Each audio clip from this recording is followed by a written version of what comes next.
Hello, Snugglebugs, and today we're going to take a look at the top 5 decks from Voyage of the Sunken City about a week after it's been released. I don't know about everybody else, but I've been having a lot of fun playing around with things, specifically most fun with the fact that the Mech archetype has come back. Let me know in the comments down below what your favorite deck has been, and maybe if there's anything about it that's been not so great for you. But without further ado, let's hop into the top 5 decks as of a week after the expansion release. At number 5, we have a classic, if you will, in Face Hunter with a currently 52.16 win rate. I should probably be adding into my intro. These are all pulled Diamond through Legend in all regions, so obviously it can vary. If you would like to use HS Replay, there's a link in the description below to learn maybe more about your specific rank or region. Please feel free to do so. I just feel like this grabs a large chunk of the player base, as well as a lot of the games played are done in those ranks. So with this Face Hunter, it's different of old, but it's the same type of deal. You go face, you win really fast. Even though it's maybe not the highest win rate deck on this list, definitely one I would recommend if you really want to push to Legend, especially for the end of the month, where there's only about 10 days left, give or take a little bit, of course. The main changes here is we have things like Barb Nets, which if you have something could take out a minion and go face. We got our Beaming Sidekick back, Gnome Private, which can get pretty buffed if you play it early and against like any kind of token deck. You now have the Raj Najan. Sorry, anyone, I don't know how to pronounce that. I do not have this card, unfortunately, but it makes it so, say not even late game, but like mid game, you play this down with like one or two other spells, you do some face damage. Not to mention if your enemy cannot kill it, then the turn after you just keep going. Aside from some of the new cards with the Naga stuff from Voyage of the Sunken City, the Face Hunter deck, I think, will always be one of the top win rate decks, as well as one of the best decks to get to Legend because of how fast they are. Currently, the number 4 deck in the meta right now is the Amulet Mage. So I'm sure most of you are familiar, but there's now it's kind of a combination of an Amulet Mage of old with all the new mech cards for aggro value potential. So the main things with this deck is that you have a lot of early game, if you wish, and then the main 2 cards of this deck are Seafloor Gateway, so you can draw a mech, reduce all the mechs in your hand by 1, and then you have Mecha Shark, which is after you summon another mech, you basically cast like a missile arcane, like a mechanical arcane missiles of sorts, which can go face. It's quite common to get some early aggression either with your click clockers or even your amalgams to get more discovers, security automatons and things, and then in either the mid to like, you have 6 or 7 mana, if you had a few discounts, you throw down 1, 2, sometimes 3 Mecha Sharks, followed up by 2 or 3 other mechs, unload. I think the most damage I had while playing this to make a video, not this exact deck list, of course, mine did not have the Amulet side, was I believe 27, and that's like burst damage on top of a deck that actually has value and other early game aggression. And then what this Amulet Mage build has kind of done is they've more or less just added Deepwater Invoker and the amulets and Belinda. And the reason is the Seafloor Gateway is honestly so important that getting some extra ability to draw those, like to tutor out the spells, is super important. And then just the ability to throw down like a 10-10 and reduce these, honestly, is just other mid-game bombs, as well as potentially, say, 10 armor with the Deepwater Invoker, if you don't get your Seafloor Gateway. Where now this is sort of aggro mid-game with also a ton of value, and then kind of just have your Gaias and Drakefire Amulets as late-game bomb finishers. And the number 3 deck currently, which, I mean, to be honest with you, I'm surprised it's rated this low. With a 54.8% win rate, we have, even still, which makes me a little sad, a ramp Druid. Now, it is obviously different than what it was before rotation. Before rotation, you basically get out your Guff on turn 1 or 2, and then, you get Kazakhstan out on turn 3 or 4. As you can see, this particular build doesn't even run the Kazakhstan at the end, so a lot of builds do. I'm sure you could throw it in here, but now this version actually runs off sort of ramp, drawing a bunch of cards, and then getting out like cheap Naga Giants, sorry. But then you even have things like Bran into Queen Ashara to get the relics for late game, more value generated bombs. And then you can even potentially Zola with Bran, if it doesn't die, into your Ashari or into Naga Giants, and just keep going with those threats. Then you have your Green Thumb Gardeners here, which allow you to refresh a bunch of mana crystals. Earthen Scales is kind of your armor gain now that Cenarian Ward has been removed.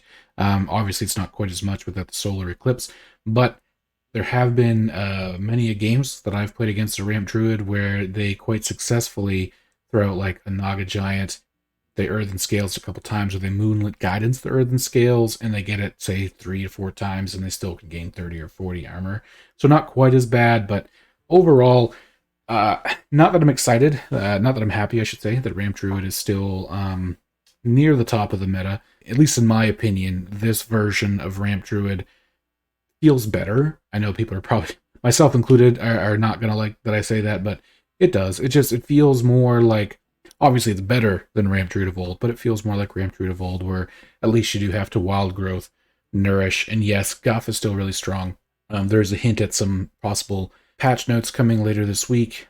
Personally, I would not be surprised if Guff takes a hit, even if it just changed it to gain an empty mana crystal and his hero power to gain an empty mana crystal. As tired as I was of seeing Ramp Druid in the meta, I think it's a bit healthier the way it is and could use just a little adjustment in comparison to where it was before. So the number 2 top deck right now, mostly in the legend section of that Diamond to Legend that I'm talking about, is the Token Demon Hunter with a 55.64% win rate.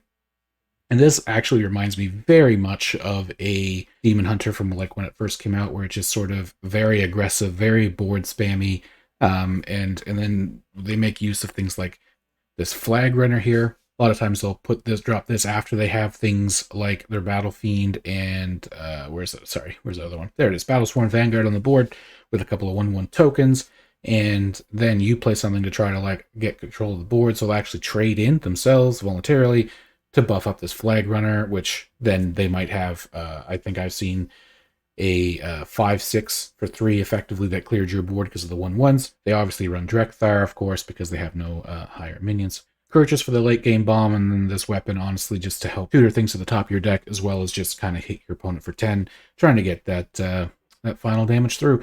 And in my opinion, this is just a better version of the Face Hunter.